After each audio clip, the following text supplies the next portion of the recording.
మీ business ఏదైనా మీ ఊర్లో promotion చేయాలంటే అది సుమన్ టీవీతోనే సాధ్యం. ఇప్పుడే సంప్రదించండి.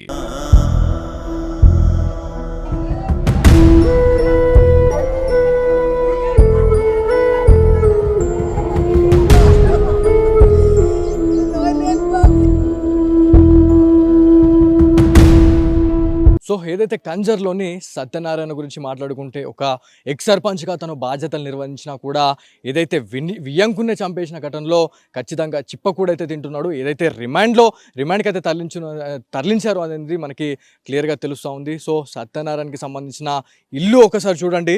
ఇల్లు ఇక్కడనే ఉంది.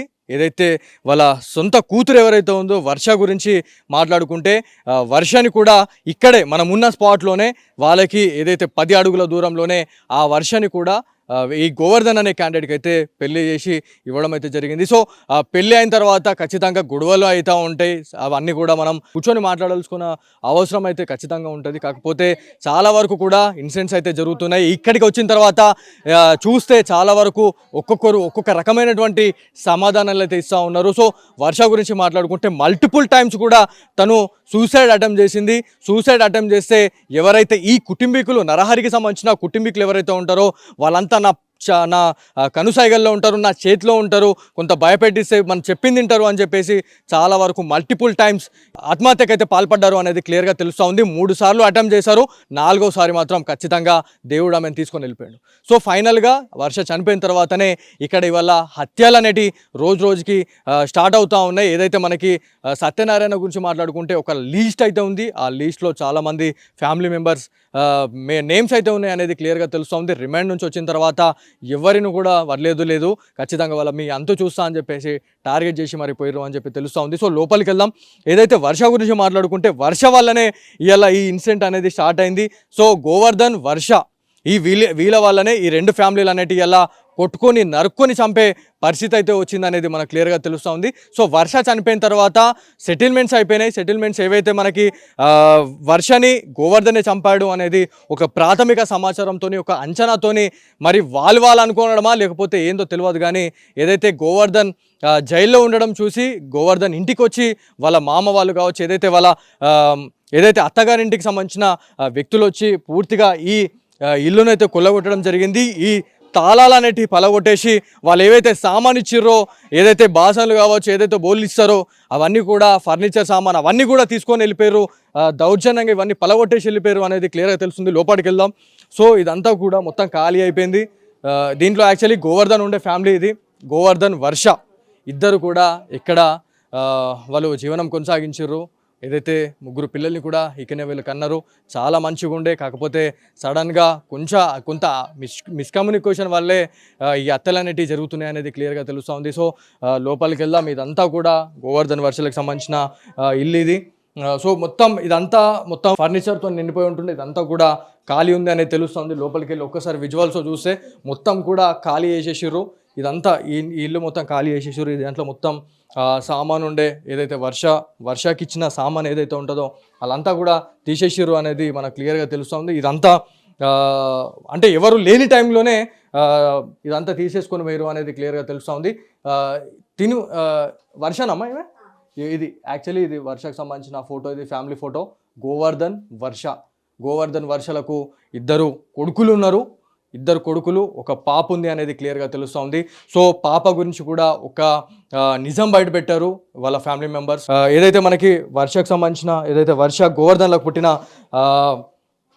పాపకి దాదాపు ఒక 1 వీక్ బ్యాక్ తన బర్త్డే ఉంటే ఏదైతే తన తాత ఏదైతే గోవర్ధన్ వాళ్ళ నాన్న దగ్గరికి వచ్చి తాత నా బర్త్డే ఉంది తాత అని చెప్పేసి అంటే నరహరి తన జాలి హృదయంతో నా మనమరాలు అని చెప్పేసి 500 రూపాయల నోట్లు కూడా ఆ పాపకి ఇవ్వడం జరిగింది. సో ఎలాంటి కల్మషం లేకుండా ఉన్న వ్యక్తిని ఎలా లేకుండా చేసిర్రు, ఒక పెద్ద దిక్కునే లేకుండా చేసిర్రు అనేది మనకు క్లియర్గా తెలుస్తుంది. ఒక పతనం ప్రకారం ఈ హత్యలు అనేటివి చేస్తూ ఉన్నారు. సో ఇదంతా కూడా ఎవరైతే ఫ్యామిలీ మెంబర్స్ వచ్చిర్రో ఫ్యామిలీ మెంబర్స్ కూడా ఎలా భయపడే సిచ్యువేషన్లు ఉన్నారు. ఒకవేళ వీళ్ళకి సపోర్ట్గా ఎవరైతే ఉన్నారో వాళ్ళని కూడా చంపేస్తాం, వాళ్ళ అంతు చూస్తాం అని చెప్పేసి వాళ్ళు సవాల్ చేసి వెళ్ళడం అనేది మాకు తెలిసింది అనేది మనకు తెలుస్తూ ఉంది. పోలీస్ అధికారులు కూడా సత్యనారాయణ ఇంటిని పూర్తిగా వాళ్ళ అదుపులో తీసుకోవడం జరిగింది.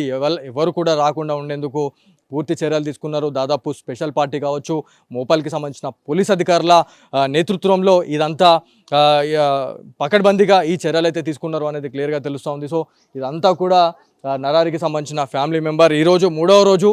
సో వాళ్ళంతా ఫార్మాలిటీస్లో అయితే వాళ్ళు ఉన్నారు. సో పిట్టకేయడం అనేది ఉంటుంది, ప్రతి ఒక్కటి ఉంటుంది. సో తన ఆత్మ అయితే చాలా వరకు ఘోషిస్తుంటుంది. అనవసరంగా చంపేసిర్రు, అసలు ఆయనకు తెలియకుండానే ఈ మరణం సంభవించింది అనేది ఖచ్చితంగా ఆయన ఆత్మకు కూడా అసలు ఇది కాకుండా పోయింది. చాలామంది బాధపడుతూ ఉన్నారు. వీళ్ళంతా కూడా ఫ్యామిలీ మెంబర్సే వీళ్ళంతా. సో ఇదంతా కూడా ఎంత దారుణం అంటే, ఏదైతే కన్న కూతుర్ని దగ్గరలోనే ఇచ్చుకున్న తర్వాత గొడవలు అయినాయా ఏమైనాయా అనేది సెకండరీ. కాకపోతే వర్ష చనిపోయిన కొన్ని రోజుల్లో నరారిని చంపేయడం జరిగింది. నరారి చనిపోవడమే లాస్ట్ అని అనుకుంటే మాత్రం ఖచ్చితంగా పురబడ్డట్టే అని చెప్పేసి చాలామంది చెప్తా ఉన్నారు. వాళ్ళ కొడుకుల్ని కూడా టార్గెట్ అయితే చేసిరు అనేది తెలుస్తూ ఉంది. పోలీస్ అధికారులు మరి దీనిపైన ఎట్లాంటి యాక్షన్ తీసుకోబోతూ ఉన్నారు, వీళ్ళకి ఎలాంటి న్యాయం చేయబోతున్నారు అనే దానిపైన అయితే చాలామంది వేచి చూస్తున్నారు. సో చూద్దాము అసలు ఏం జరుగుతాయనే దానిపైన అయితే వేచి చూడాల్సిన అవసరం ఎంతైనా ఉంది. గోవర్ధన్ని చంపేందుకు యత్నించిన ఒక మాజీ సర్పంచ్ సత్యనారాయణ అయితే పూర్తిగా ఎవరైతే గోవర్ధన్ వాళ్ళ తండ్రిని అయితే హతమార్చిండు అనేది మనకు క్లియర్గా తెలుస్తూ ఉంది. సో ఎవరైతే హతమార్చిన నిందితులు ఎవరైతే ఉన్నారో వాళ్ళని అందరినీ కూడా రిమాండ్కి తరలించారు అనేది మనకు క్లియర్గా తెలుస్తుంది. ఒకవేళ వాళ్ళు మళ్ళీ బయటకు వచ్చినా మళ్ళీ ఈ హింసాకాండ అనేది ఖచ్చితంగా జరుగుతుంది అనేది నిజామాబాద్లోనే ఏదైతే ఎవరిని అడిగినా కూడా అదే చెప్తా ఉన్నారు. ఈ గ్రామస్తులను కూడా ఎవరిని కదిలించినా మళ్ళీ అదే చెప్తా ఉన్నారు. సో ఈ రక్తపాతం అనేది అసలు ఆగేదెలా. సో ఇదే అంశంపై మనతో మాట్లాడడానికైతే గోవర్ధన్ ఉన్నాడు. గోవర్ధన్తో మాట్లాడము. అన్న మీరు చెప్పండి, అసలు ఏమైంది, ఇన్సిడెంట్ ఏంది, అసలు మీ భార్యకి మీకు మధ్య అసలు ఏం జరిగింది? సో వర్ష చనిపోవడం వల్లే ఈ హత్యలు అనేటివి స్టార్ట్ అయినాయి అనేది క్లియర్గా తెలుస్తుంది. గ్రామస్తులు కూడా అదే చెప్తున్నారు. పోలీస్ అధికారులు ఎవరిని అడిగినా అదే చెప్తా ఉన్నారు. సో అసలు చంపుదామని అసలు ఎట్లా ట్రై చేసారు? సార్ నేను దుబాయ్కి వెళ్ళి వచ్చిన 3 నెలలకు. ఇప్పుడు వచ్చి నేను దగ్గర 3 months అవుతుంది. నేను వచ్చిన అక్కడ 3 monthsకు నాకు మా ఆవిడ గురించి కొన్ని విషయాలు తెలిసినాయి. కొన్ని అక్రమ సంబంధాలు పెట్టుకున్నది. అయితే వచ్చిన తర్వాత నేను చెప్పిన, మంచి మాట చెప్పిన, ఎవరక చేసిన అక్రమ సంబంధాలు చాలు, ఇప్పటికైనా మంచిగా ఉండు, మంచిగా పని చేసుకొని మంచిగా బతుకుదాం, 3 పిల్లలు ఉన్నారు, మన పని చేసుకుందాము, మంచిగా బతుకుదాం అని చెప్పి మంచిగా చెప్పిన. తర్వాత ఒక 20 రోజులు బాగానే ఉన్నది.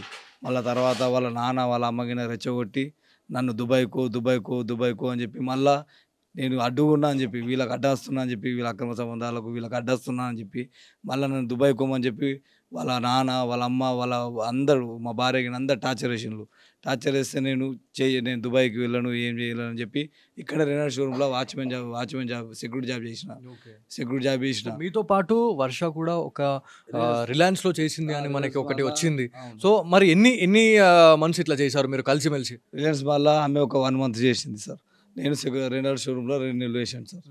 అన్ని చేసాము, అన్ని వరకు చేసాము. మళ్ళీ తర్వాత ఈమె అక్రమ సంబంధాలు మళ్ళీ స్టార్ట్ చేసి నేను పనికోను ఏం పో అంటే, సరే నేను అట్లా కూడా చెప్పిన, సరే పనికోకు ఏం పోకు కానీ నువ్వు అక్రమ సంబంధాలు అన్నీ మానేసుకో, నీ పని నువ్వు వేసుకో, పిల్లల్ని మంచిగా చూసుకో, ఇటు ఎవరితో గొడవ పడకని చెప్పిన సార్. అన్నీ చేసిన తర్వాత మళ్ళీ రోజు ఇట్లా చిన్న గొడవలు చిన్న సేమ్ ఇదే రోజు దుబాయ్ నువ్వు దుబాయ్ పోయిన రకం నడది, నేను చచ్చిపోతా అని చెప్పి మల్టిపుల్ టైమ్స్ సూసైడ్ చేసుకోవడానికి ఆమె ట్రై చేసింది. చాలా సార్లు పురుగుల మందు తాగింది, పినాయిల్ తాగింది, యూరియా కూడా తాగింది అని చెప్పి సంథింగ్ ఏదో చెప్పడం జరిగింది. సో ఫైనల్గా లాస్ట్ టైం ఒకసారి సూసైడ్ అటెంప్ట్ చేసిన తర్వాత చనిపోయింది. సో ఇదేనా జరిగింది? అవును సార్. ఇది కూడా ఎందుకు జరిగిందంటే, ఇది కూడా ఈ ప్లానింగ్ కూడా వాళ్ళ అమ్మ నాన్ననే ఇచ్చారు. ఏమని ప్లానింగ్ ఇచ్చారంటే, నువ్వు కొద్దిగా గింత ఫినాయిల్ మందు తాగి బెదిరించి వాడికి తాగి వాడిని బెదిరించి నా దగ్గర ఎన్ని డబ్బులు ఉన్నాయో, ఎంత ఆస్తి ఉన్నదో వాడిది తీసుకుందామని చెప్పి. ఎందుకంటే ఇతను ఒక టీఆర్ఎస్ ఎమ్మెల్యే బాజిరెడ్డి దగ్గర ముఖ్య అనుచరుడు, సర్పంచ్ కాబట్టి ఇతని ఇంకా ఒక టీఆర్ఎస్ లీడర్లు మా ఊళ్ళో ఒక 4-5 లీడర్లు ఉన్నారు. ఆ లీడర్లు ప్లస్ వీళ్ళందరూ కట్టట్టుకొని మొత్తం నా ఇంకా ఎమ్మెల్యే బాజిరెడ్డి ఉన్నారని చెప్పి మొత్తం పోలీసులని అందరినీ కవర్ చేసుకొని వీళ్ళు మీటింగ్లు వేసుకొని అన్నీ చేసేసుకున్నారు.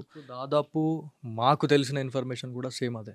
సో గురువారం కావచ్చు, ఏదైతే బుధవారం నుంచే చాలా ఏరియాలల్లో ఇట్లాంటి ప్లాన్స్ అనేటివి చేసుకున్నారు, మీటింగ్స్ పెట్టుకున్నారు అనేది మాకు తెలిసింది. సో ఇదంతా అంటే ఇంత సపోర్ట్ అనేది ఎట్లా దొరికింది? మరి ఒక మనిషిని చంపాలా, ఇప్పుడు మనం ఒక కుక్క రోడ్ మీద పోతే దాన్ని కొడదామంటే మాకు చేతులు రావు. సో ఒక మనిషిని చంపాలని చెప్పేసి వాళ్ళకి ఎట్లా అనిపించింది? అంత పాపం ఏం చేసిర్రు అసలు? ఒక్కటే సార్ వాళ్ళు అడిగింది. మేము ఆల్రెడీ 2 సార్లు కూర్చున్నాము, మాట్లాడినాము, అన్నీ మాట్లాడినాము, అన్నిటికీ ఒప్పుకున్నాము. నేనేమన్నా మా పిల్లల్ని మాకు ఇచ్చి మా ఇంటి మీద దాడి చేసిండు. ఆల్రెడీ మా భార్య చనిపోయినాక 3 రోజులకు మా ఇంటి పైన దాడి చేసి నాకు సంబంధించిన ఆస్తి, బంగారము, పైసలు, డబ్బులు అన్నీ తీసుకుని వెళ్ళిండు సార్. అయినా కానీ మేము పోలీసులకు కంప్లైంట్ ఇచ్చినాం. పోలీసు కంప్లైంట్ ఇస్తే ఎస్ఐ సార్ ఏమన్నాడు, అప్పుడు పాత ఉన్న ఎస్ఐ ఏమన్నాడు, అవును వాళ్ళ భార్య చనిపోయింది కాబట్టి మీ ఇంటి పైన దాడి చేస్తాడు, కాల్స్తే మిమ్మల్ని కూడా చంపేస్తారు రా భయ్, మీరేం చేస్తారు? ఆయనకు ఎమ్మెల్యే పవర్ ఉన్నది, ఎమ్మెల్యే అనుచరుడు ఆయన పవర్లో ఉన్నారు, మీతో ఏమవుతుంది రా భయ్, మీతో ఏమి కాదు అప్పుడు ఉన్న ఎస్ఐ. సో చట్టం అనేది ఎవరికి చుట్టం కాదు. సో ఇది చూడండి ఎంత దారుణం అంటే ఇప్పుడున్న సిచ్యువేషన్లో పొలిటీషియన్స్ ఎవరైతే అండదండలను చూసుకొని ఇట్లాంటి మారణకాండాలకు వాళ్ళు పాల్పడుతున్నారు అనేది క్లియర్గా తెలుస్తుంది ఎస్ఐలో. సో గ్రామ స్థాయిలలో మనకి మండల స్థాయిలలో పోలీస్ స్టేషన్స్ ఉంటా ఉంటాయి.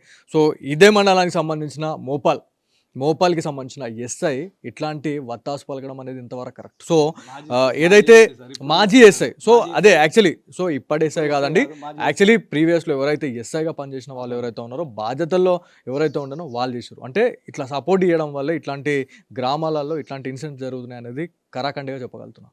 సో వాళ్ళు చేసే పని చేసుకోకుండా వాళ్ళు ఇట్లాంటి చిల్లర పంచాయతీలలో ఇట్లా చేస్తున్నారు. సో డెఫినెట్లీ ఎవరైతే ఇట్లాంటి చిల్లర పనులు చేస్తూ ఉన్నారో, ఇట్లాంటి వాళ్ళకి సపోర్ట్ చేస్తూ ఉన్నారో డెఫినెట్లీ సిపి గారు దీనిపైన దృష్టి పెట్టాలని చెప్పేసి మరొకసారి సుమన్ టీవీ తరపున నేను కోరుతా ఉన్నా.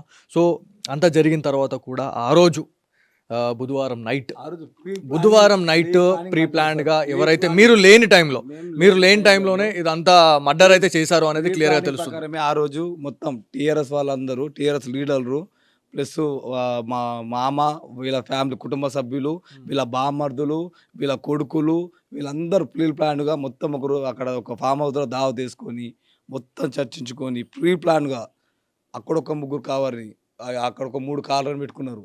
3 కార్లను పెట్టుకొని అక్కడొక కారు పెట్టుకొని ఆ 3 కార్ల 3 డ్రైవర్లను పెట్టుకొని మేము ఎక్కడికి వెళ్ళి వస్తున్నాము అని చెప్పి వాచ్ ఆడుకొని పెట్టుకొని ఎక్కడికి వెళ్ళి వస్తున్నాడు, ఏడొస్తున్నాడు అని చెప్పి ప్రతి ఒక్క ఇన్ఫర్మేషన్ తీసుకొని పకడ్బందీగా కారం డబ్బాలు 2 కారాల డబ్బాలు అక్కడ లేడీస్కి వెళ్ళి ఇక్కడికి వచ్చినామో రాలేదు, లేడీస్ వాళ్ళు కారం డబ్బాలు తీసుకొచ్చి, నేను ఆ టైంలో నేను ఇక్కడ లేను, వచ్చి నేను పని ఉందని చెప్పి కొంచెం బయటకు వెళ్ళే వరకు వెళ్ళి మా నాన్నని ఫస్ట్ నా టార్గెట్ నన్ను చంపుడు. వాళ్ళ ఉద్దేశం ఏంటంటే నన్ను చంపేస్తే నా ఆస్తి ఏమైతే ఆస్తి ఉన్నదో ఆస్తి మొత్తం వాళ్ళు తినేసి పిల్లలకని వెళ్ళిపోతే, లేకపోతే మేమన్నా తింటాము, లేకపోతే పిల్లల్ని హాస్టల్లో పడిస్తాము, ఆ ఆస్తి మొత్తం మేము తింటాము. ఈయన చంపేసినాం అనుకో ఎవరు అడ్డు లేరు, నాకు సంబంధించిన ఆస్తి మొత్తం తినేసి పిల్లల్ని ఉంచుతాము, లేకపోతే హాస్టల్లో పడిస్తామని ప్రీ ప్లానింగ్ తోటి మెయిన్ టార్గెట్ నన్ను చేసుకున్నారు.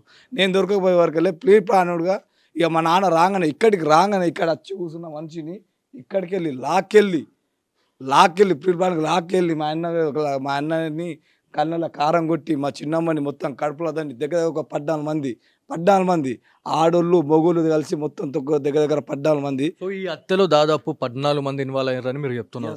కాకపోతే రిమాండ్కి వెళ్ళింది మాత్రం 8 మంది. సో మరి మిగతా వాళ్ళ పేర్లు ఎందుకు బయటకు రాలేదు? అంటే పొలిటికల్ ఇన్ఫ్లుయెన్స్ ఏమైనా వాడిరా? పొలిటికల్ ఇన్ఫ్లుయెన్స్ ఉంది ఇందులో, 100% పొలిటికల్ ఇన్ఫ్లుయెన్స్ ఉంది. ఇంతవరకు మేము ఇంతమంది సాక్షులు, ఇంతమంది మాపై దాడి చేయాలని చెప్పి 14 మంది పేర్లు చెప్పినాం కదా సార్. అయితే ఇందులో ఎక్కినవి 8 మంది పేర్లు, 8 మంది పేర్లు ఎక్కినాయి. మిగతా పేర్లు ఎక్కడి సార్ అని చెప్తే మాకు సార్ ఏమని చెప్పిండు, ఎఫ్ఐఆర్ కాపీ సార్, ఇది ఫస్ట్ మన ఇన్ఫర్మేషన్ రిపోర్ట్, ఇది ఎఫ్ఐఆర్ కాపీ. ఇందులో 8 మంది ఎవరైతే ఉన్నారో 8 మందికి సంబంధించిన నేమ్స్ మాత్రమే ఉన్నాయి. సో ఇది ఎఫ్ఐఆర్ కాపీ. సో దీంట్లో 14 మంది ఇన్వాల్వ్ అయి ఉంటే దాదాపు 8 మందిని మాత్రమే రిమాండ్ చేశారు అనేది తెలుస్తోంది. సో ఇంకా ఎవరైతే 6 మెంబర్స్ ఎవరైతే ఉన్నారో వాళ్ళ పరిస్థితి ఏంది?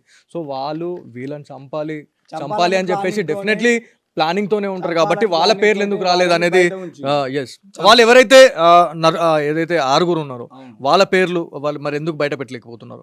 చెప్తా వాళ్ళ పేరు ఆల్రెడీ చెప్తా. ఇప్పుడు ఇక్కడ ఇంటి ముంగట ఉన్న వాళ్ళ అన్న ప్రభాకరు, బోయిని లక్ష్మి, వీళ్ళ దగ్గర పనిచేసే డ్రైవర్ అస్లాము, వీళ్ళొక 3 ప్లస్ వీళ్ళకు సంబంధించిన టీఆర్ఎస్ లీడర్లు ఒక 2 హెల్ప్ చేసిండ్రు.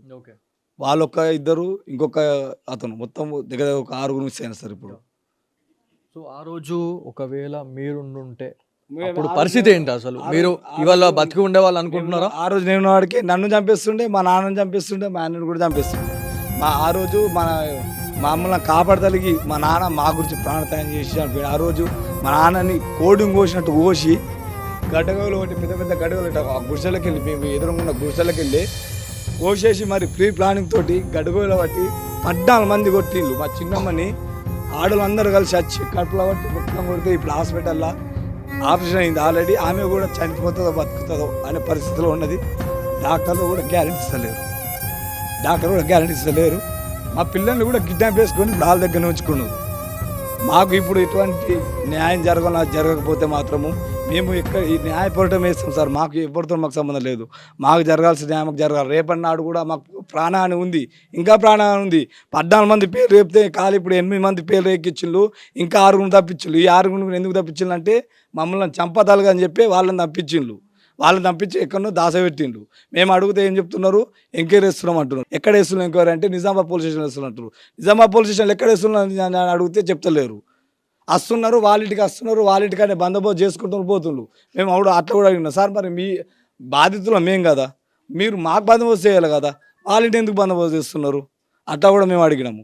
దానికి అడిగితే వాళ్ళు ఏమన్నారు, ఇప్పుడు నా పైన ఆల్రెడీ కేసు ఉంది సార్, మా భార్య చనిపోయిందని చెప్పి నా పైన మా మామ వరకట్నం కేసు. చాలా మంది కూడా అదే చెప్తున్నారు. గతంలో ఎవరైతే సత్యనారాయణ ఎవరైతే ఉన్నారో నీ గురించి అంటే గోవర్ధనే మా పాపను చంపేసిండు, మా బిడ్డను చంపేసిండు అని చెప్పేసి ఆరోపణ ఉంది. సో ఇది అంటే మీ ఇన్వాల్వ్మెంట్ ఉంది అని చెప్పేసి చాలామంది గ్రామస్తులు కూడా అక్కడక్కడ చెప్తా ఉన్నారు. కొంతమంది ఎవరైతే సత్యనారాయణకి సంబంధించిన వాళ్ళు ఎవరైతే ఉన్నారో గోవర్ధన్ చంపడం వల్లే బిడ్డ చనిపోయింది, వర్ష చనిపోయింది అని అంటున్నారు. సో దీంట్లో మీ ఇన్వాల్వ్మెంట్ ఏమున్నది అసలు? నా ఇన్వాల్వ్మెంట్ ఏం లేదు సార్. తప్పు మొత్తం వాళ్ళదే ఉన్నది. వాళ్ళ కుటుంబ సభ్యులది మొత్తం బ్రోకర్ ఫ్యామిలీ మొత్తం ఇవే ఇటు అక్రమ సంబంధాలు పెట్టుకుంటారు. ఇక్కడ గల్లీలో ఉన్న వాళ్ళందరూ మొత్తం వాళ్ళ సైడ్ సపోర్టే. ఎవ్వరు చూడు వాళ్ళ సైడ్ సపోర్టే. మా నాన్న చంపేటప్పుడు కూడా ఎవ్వరు రాలేరు. నేను ఎప్పుడు ఫస్ట్ 6 సంవత్సరాలు కువైట్ పోయినా. కువైట్కి వెళ్ళి వచ్చి ఖాళీ సంవత్సరమే ఉన్నా. ఆ సంవత్సరం లోపల ఎన్నో అక్రమ సంబంధాలు పెట్టుకున్నది. అయినా కానీ సార్ ఊకుండా అప్పుడే ఫినాయిల్ తాగింది. ఒకసారి ఆల్రెడీ ఫినాయిల్ తాగి బెదిరించింది నన్ను భయం పెట్టాలని చెప్పి. అప్పుడు ఫినాయిల్ తాగి బెదిరించింది. ఇప్పుడు మళ్ళీ నేను దుబాయ్కి వెళ్ళి సంవత్సరం ఉండి వచ్చి 2 నెలలు కూడా కాలేదు, మళ్ళీ నాకు టార్చర్ స్టార్ట్ చేసింది. నువ్వు దుబాయ్కి వెళ్ళిపో, నాకు అడ్డొస్తున్నావు, అని చెప్పి టార్చర్ చేసింది. సరే నేనేమని చెప్పినా, నేను దుబాయ్కి వెళ్ళి ఏం వెళ్ళా, నేను నా పని నేను చేసుకుంటా, నీ పని చేసుకో అని చెప్పి మంచి మాట కొద్దీ మర్యాద కొద్దీ చెప్పిన. కానీ కావలిచ్చి వాళ్ళ అమ్మ వాళ్ళు వాళ్ళ నాన్న వాళ్ళే ఆమె చేతికి మందిచ్చి వాళ్ళే దాయిపించి మా ఇంట్లో కూర్చుండబెట్టి నేను దాయిపించినని చెప్పి లేనిపోని పుకాలు పుట్టించి నా మీద నిందలేసిండు. నిన్ను కూడా రిమాండ్ చేశారు, జైల్లో చిప్ప కూడా తినిపించారు అనేది మనకు తెలుస్తుంది. సో ఎన్ని నెలలు ఉన్నారు మీరు అక్కడ? మేము జైల్లో 50 రోజులు ఉన్నాం సార్. 2 మంత్స్ 49 రోజులు ఉన్నా. 49 రోజులు ఉన్నా. ఆ 49 రోజులు మా భార్య చనిపోయిన 3 రోజులకే నా ఇంటి పైన దాడి చేసి మొత్తం నా ఇంట్లో ఉన్న సామాను, డబ్బు, బంగారం అన్ని ఎత్తుకుపోయింది సార్. అన్ని ఎత్తుకుపోతే మా నాన్న ఉండే అప్పుడు, నేను అప్పుడు జైల్లో ఉన్నా. మా నాన్న మా అన్నగిన పోయి పిటిషన్ సార్గిస్తే మీకు ఇప్పుడు చెప్పిన మ్యాటరు, వాళ్ళు ఎమ్మెల్యే అనుచరులు, వాళ్ళ జోలు మీకు పోయేది లేదు. వాళ్ళు చంపినా కానీ మేము పట్టించుకోము. పాత ఎస్ఐ, ఇప్పుడున్న ఎస్ఐ సంబంధం లేదు. ఆ ఎస్ఐ పేరు గంగాధర్. మేము పోయి పిటిషన్ తీసుకోలేడు, ఏం తీసుకోలేడు. ఉల్టా మా మీదకే అవును రాబాయ్ వాళ్ళ బిడ్డ అనిపోయింది. ఆ కోపంలో ఇంటి మీదకి వచ్చి దాడి చేస్తారు. మిమ్మల్ని, మీ నాన్నని, మీ అన్నని కూడా చంపేసి పోతారు రాబాయ్. మీరేం చేస్తారు? మీ ఇంకా ఎవరున్నారు? వాడు ఇంకా ఎమ్మెల్యే ఉన్నారు, లీడర్లు ఉన్నారు, అందరు ఉన్నారు, మీ ఇంకా ఎవరున్నారు అని చెప్పి మా ముఖం తిట్టి బయట నూకేసిండు. మీరు చెయ్యని తప్పు కూడా మీరు జైలుకి వెళ్ళిరు అని అంటారు, అంతేనా? చెయ్యని తప్పు కూడా నేను జైలుకి పోయినా సార్. మళ్ళీ నా డబ్బే, నేను కువైట్లో దుబాయ్లో ఉన్న డబ్బులు కూడా దగ్గర ఒక 5 lakhs దాకా పంపించిన ఇతనికి, మా మామకు. ట్రాక్టర్ కొన్నప్పుడు, కారుకు, ఇతని ఖర్చులకు, సర్పంచ్ పోటీ చేసినప్పుడు, ఎంపీడీసీ ఎలక్షన్లో పోటీ చేసినప్పుడు కూడా దగ్గర ఒక 5 లక్షల రూపాయలు కూడా పంపించారు సార్. ఆ డబ్బులు కూడా పంపించాను సార్. ఆ డబ్బులు అడిగితే కూడా మళ్ళీ నా మీద చిన్న ఎస్ఐకి ఫోన్ చేసి మా అల్లుడు నాకు ఇట్లా రివర్స్ అవుతున్నాడని చెప్పి, అప్పుడు ఎస్ఐ గంగాధర్ ఉన్నప్పుడు నాకు ఇట్లా రివర్స్ అవుతున్నాడని చెప్పి చిన్న పిటిషన్లు ఇచ్చి ఒక దగ్గర ఒక 3-4 పిటిషన్లు చిన్న పిటిషన్లు ఇచ్చి రోజు పోలీస్ స్టేషన్ తీసుకుపోయినాను. మొత్తం మోకాళ్ళ మీద ఈడ కొట్టుకుంటా పోలీస్ స్టేషన్లో రోజు పిటిషన్ ప్రతి 3 రోజులు కూర్చుండబెట్టి మోకాల మీద ఈడ ఈడ మొత్తం కొట్టించింది సార్. నేను అంటే చేయని తప్పుకి మనం అనుభవించాను అధికారంలో ఉంటే మనం ఏదైనా చేయొచ్చు, మొత్తం పైసా ఎమ్మెల్యే అనేది అనుచరుడు అని పైసా చెప్పి. ఉంటే ఏదైనా చేయొచ్చు అనే దానికి నిదర్శనంగా ఇది మనకు అనిపించింది. సో సర్పంచ్గా ఉన్నప్పుడు కానీ లేకపోతే సర్పంచ్ పదవికి ఏదైతే నిల్చున్నప్పుడు ఎలక్షన్స్ టైంలో చాలా వరకు సపోర్ట్ చేసిండు గోవర్ధన్ అనేది మనకి చాలా వరకు తెలుస్తుంది. గ్రామస్తులతోని కూడా మనం మాట్లాడితే ఏదైతే అయినా ఫారెన్లో ఉన్నప్పుడు కూడా ఈయన ఏదైతే సంపాదించిన డబ్బును కూడా వీళ్ళింటికి ఇవ్వకుండా అత్తారింటికి ఇచ్చారు. అంటే సత్యనారాయణకి ఇచ్చినా కూడా ఇలా నియత్ లేకుండా పోయింది. ఆఖరికైతే వాళ్ళ నాన్ననైతే కడ తెచ్చేసారు. సో వాళ్ళ ఇంకొక అన్న అయితే ఉన్నాడు, గోపి ఉన్నాడు. గోపితో మాట్లాడదాము. సో అన్న మీరు చెప్పండి, ఆ రోజు ఇన్సిడెంట్లో మీరు మీ నాన్నని కాపాడుకోలేకపోయారు అంటే మీ పైన కూడా మర్డర్ అనేది జరిగింది. సో మీరు ఎట్లా తప్పించుకున్నారు అసలు ఆ రోజు? అయితే నేను మా చిన్నమ్మ ఫోన్ చేసింది వాళ్ళ ఇంటిపైకి దాడికి వచ్చారని. వాళ్ళు వచ్చారని చెప్పేసి అనగానే నేను పడుకున్న మబ్బులోనే నిద్ర మత్తులోనే లేచొచ్చా బండి ఇక్కడ పార్క్ చేసా. వాళ్ళందరూ మీరు బైకులు పెట్టిన దగ్గర అక్కడ ఉన్నారు.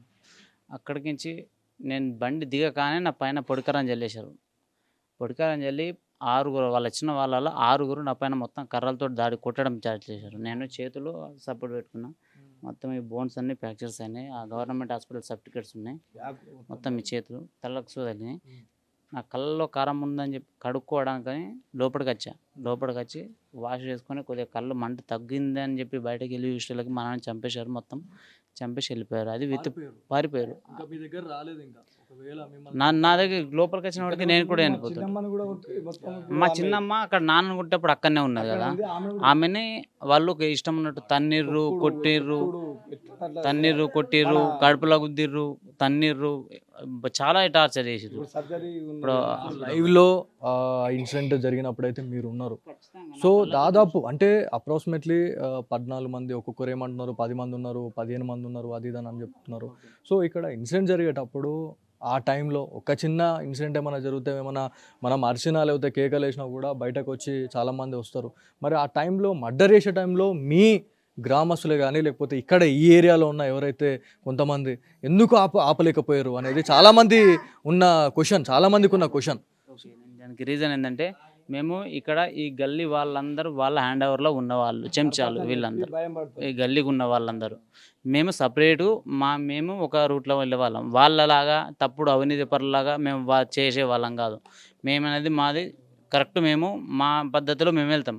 వాళ్ళది ఏంటంటే చెంచాగిరి అది ఇది వేసి వాళ్ళు చెప్పిన మాట లేనకుంటే వీళ్ళకు కూడా బెదిరించి వీళ్ళు వాళ్ళ రూట్లో తీసుకెళ్ళి అడిగినా కూడా అదే అంటే వాళ్ళ దగ్గర కత్తులు కట్టారాలు ఉన్నాయి కాబట్టి రాలేకపోయారు. అదే చాలా మంది అదే అంటున్నారు. అంటే ఈ ఇన్సిడెంట్ జరిగిన తర్వాత ఎవరైతే చంపదందుకు ట్రై చేసే టైంలో ఆపడానికి ట్రై చేస్తాం, ఎవరైనా కొట్టుకుంటేనే మనము వాళ్ళని అటుపక్క పంపించడం అంతా చిందరవందర చేస్తాం మనం. సో చంపేసే టైంలో ఎందుకు రాలేరు అనేది పెద్ద క్వశ్చన్ ఉంది. వాళ్ళ చేతిలో కత్తులు, కటాలు, గొడ్డళ్ళు, కారం పొల్లు అంటే ఎవరైనా వస్తే మొత్తం వాళ్ళ కళ్ళ కారం జల్లి వాళ్ళని కూడా చంపేద్దామని ఆ ప్లాన్ తోటి కత్తులు, కటాలు, గొడ్డళ్ళు, కారాలు మొత్తం ఇక ప్రీ ప్లానింగ్ తోటి అన్ని మొత్తం అన్ని తీసుకొని రెడీగా ఉన్నారు. ఇక్కడ మేము ఎప్పుడు వస్తే అప్పుడు చంపేద్దామని రెడీగా ఉన్నారు. మళ్ళీ ఇంకో చెప్పండి సార్, ఈ ఇన్సిడెంట్ కన్నా ముందే మేము ఆల్రెడీ ఒక పిటిషన్ ఇచ్చినాం. మా నాన్న నేను కలిసి ఒక పిటిషన్ ఇచ్చినాం.